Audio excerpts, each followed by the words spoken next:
otra rama del derecho privado que es muy interesante para abordarla filosóficamente, que es el derecho internacional privado.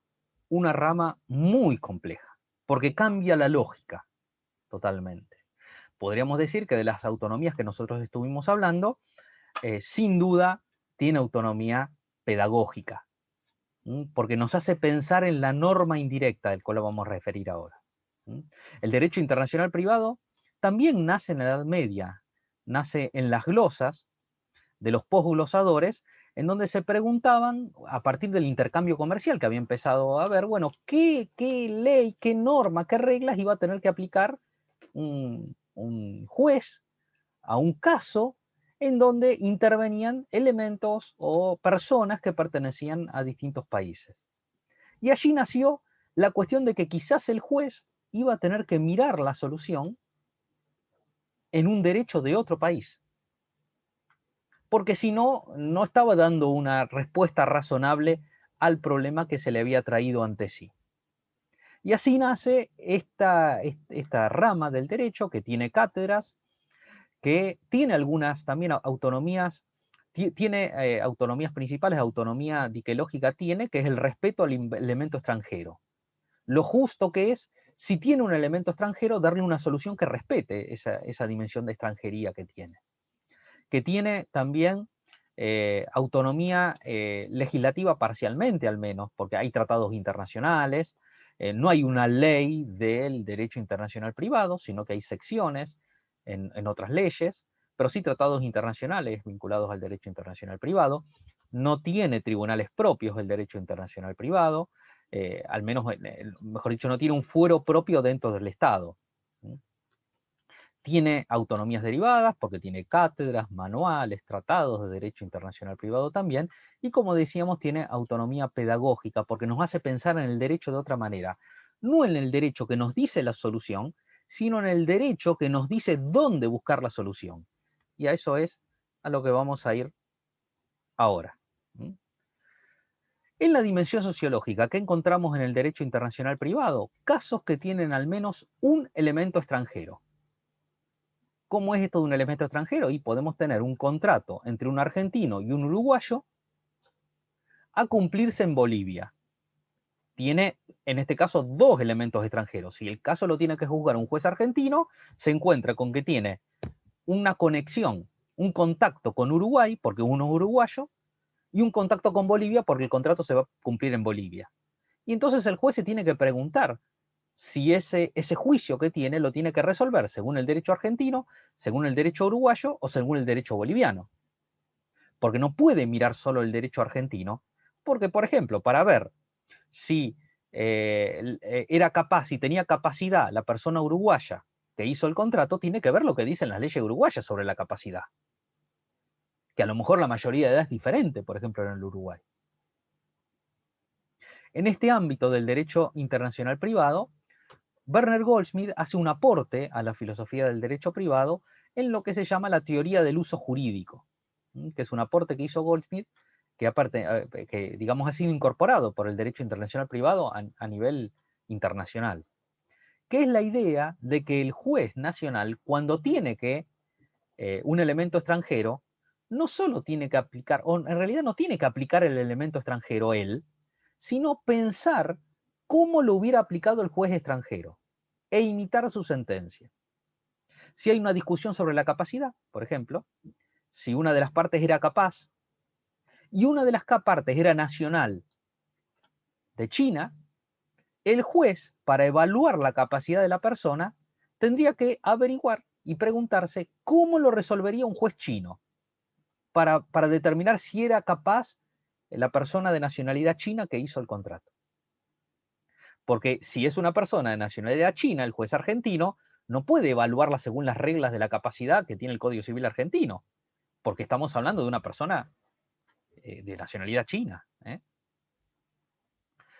Esto hace que en la dimensión normológica aparece un tipo particular de norma, la llamada norma indirecta. La norma indirecta, que es típica del derecho internacional privado, es una norma que nos saca del contexto de las normas a las cuales estamos acostumbrados. Porque la norma indirecta no nos dice cómo se soluciona el caso, sino nos dice en qué derecho, en qué ordenamiento tenemos que buscar esa solución. La norma de derecho internacional privado no nos dice si esta persona que hizo el contrato es capaz o no. Lo que nos dice la norma de derecho internacional privado es si la capacidad de la persona la tenemos que buscar en el derecho argentino, en el derecho boliviano, en el derecho uruguayo o en el derecho chino. Si el contrato se firmó en Paraguay, la norma de derecho internacional privado que tiene que aplicar el juez argentino, porque tiene un juicio el juez argentino, lo que le va a decir es si para saber si estuvo bien hecho el contrato hay que buscar la solución que le da el ordenamiento uruguayo, el ordenamiento paraguayo, el ordenamiento boliviano o el ordenamiento argentino. Porque el derecho internacional privado, como todas las ramas del derecho, es nacional.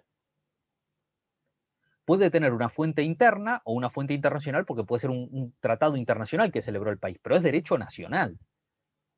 Pero la norma a la que le remite puede ser extranjera.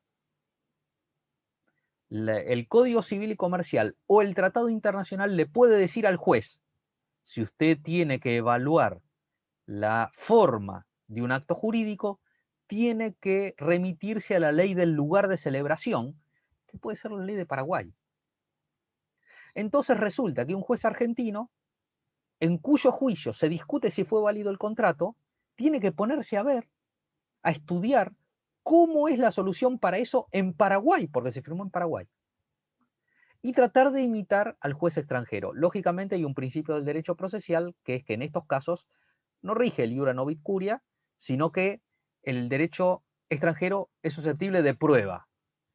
O sea, el que lo invoca que se aplique lo tiene que probar, tiene que demostrar que es así en el derecho del otro país. Esa es la norma indirecta. Es una norma rara, a la cual no estamos acostumbrados. Pues estamos acostumbrados a normas que nos dan la solución al caso, no normas que nos remiten a otra norma que puede ser una norma de otro país. Que en realidad, según Goldsmith, de la teoría del uso jurídico, no es la norma del otro país, sino la solución que le daría el juez del otro país teniendo en cuenta su ordenamiento. Esto, evidentemente, complejiza. Los tribunales, cuando tienen casos de derecho internacional privado, no están contentísimos, porque les exige un montón de abordaje, un análisis muy profundo y muy completo, con mucha posibilidad de error, digamos, ¿no? Porque se expande el objeto de lo que tiene que estudiar a todo el mundo prácticamente. Lo que sí, en el derecho internacional privado también tenemos otro instituto que de algún modo le pone un freno al respeto del elemento extranjero, que es el orden público. El orden público, en este caso, refiere a aquellas pautas o aquellas reglas que impiden que se aplique la solución extranjera del caso. Por ejemplo, si se trata de aplicar una cuestión que tiene que ver con el derecho matrimonial o el derecho de familia, y la nacionalidad proviene de un Estado que no respeta la igualdad del hombre y la mujer, un juez argentino no puede buscar la solución en la que le darían en ese país, porque la igualdad del varón y la mujer es de orden público. Entonces eso es un límite a la aplicación del derecho extranjero. Y en la dimensión diquelógica, el derecho internacional privado nos responde, como ya les había dicho, al principio de justicia de la necesidad de respetar el elemento extranjero, que hace a justicia distributiva, a atender a lo que le corresponde, lo que hay que darle a cada una de las partes. Ahora, cuando rige el orden público es por vigencia de la justicia general. Se impone la justicia general, se impone un principio, como en el caso que yo les di de ejemplo, de la igualdad del hombre y la mujer. Como yo les decía recién, podemos hablar de una autonomía científica o material, en el plano diquelógico, una autonomía principal, que es el respeto por el elemento extranjero, autonomía legislativa, como yo les decía, hay algunos tratados internacionales, pero no hay una ley o un código exclusivamente de derecho internacional privado. Académica, hay cátedras, hay manuales, hay tratados de derecho internacional privado, tratados en cuanto a textos de estudio, no en cuanto a acuerdos internacionales, y autonomía jurisdiccional no tiene. Los mismos jueces que asumen los casos. Si tiene algún elemento de derecho internacional lo tienen que abordar también, lo cual tiene alguna dificultad. En el derecho internacional privado existen tensiones, así como existen en el derecho internacional público tensiones entre los nacionalismos y las tendencias cosmopolitas o del Estado mundial. En el ámbito del derecho internacional privado existen tensiones entre las soluciones nacionalistas, que lo que proponen, lo que plantean es que el juez nacional tiene que resolver todo de acuerdo a las leyes del país. No tiene por qué andar mirando las soluciones que le dan normas u ordenamientos extranjeros.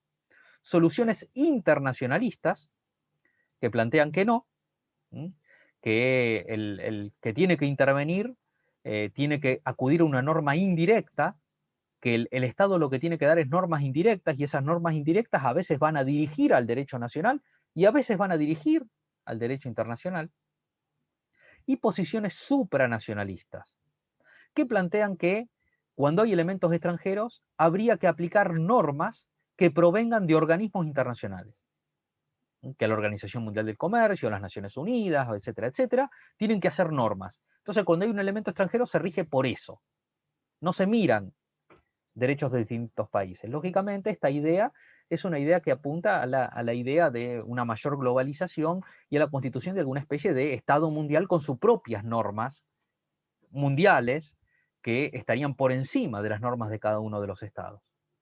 La solución internacionalista es una solución que piensa en una comunidad internacional con estados con cierto grado de soberanía o con cierto grado de autonomía, y que por tanto tienen que coordinarse entre ellos y no con un superestado o un superestado con sus propias autoridades que está encima de los estados. En el caso de Goldsmith, Werner Goldsmith fue un gran internacionalista, de hecho es más famoso a nivel mundial como profesor de Derecho Internacional Privado que de Filosofía del Derecho. Él es el que plantea esta necesidad de considerar a la exigencia de justicia como el respeto por el elemento extranjero, en el caso del derecho internacional. Por eso en sus tratados de derecho internacional privado, él los llama derecho internacional privado, derecho de la tolerancia, porque es el derecho en donde un Estado tolera, acepta que el otro Estado tiene su derecho y que en algún caso puede tener que tomarlo en cuenta para resolver, no si va en contra del orden público. Pero un orden público que él dice es a posteriori, porque es un orden público que yo tengo que examinar caso por caso para ver si va en contra realmente de los intereses propios del país. No porque sea una ley relacionada con el matrimonio de un país islámico, yo no la voy a aplicar. Tengo que ver la solución que da este caso y no aplicarla si realmente vulnera los principios del orden público. Es también el que piensa, el que desarrolló la estructura de esta norma indirecta, porque la norma no me soluciona directamente el caso, sino que me manda a otro ordenamiento que es el que lo soluciona. Y también Goldsmith es el que planteó la teoría del uso jurídico, que no se trata de imitar normas extranjeras, sino de imitar al juez extranjero, de que el juez resuelva como entendemos hubiera resuelto el juez del otro país.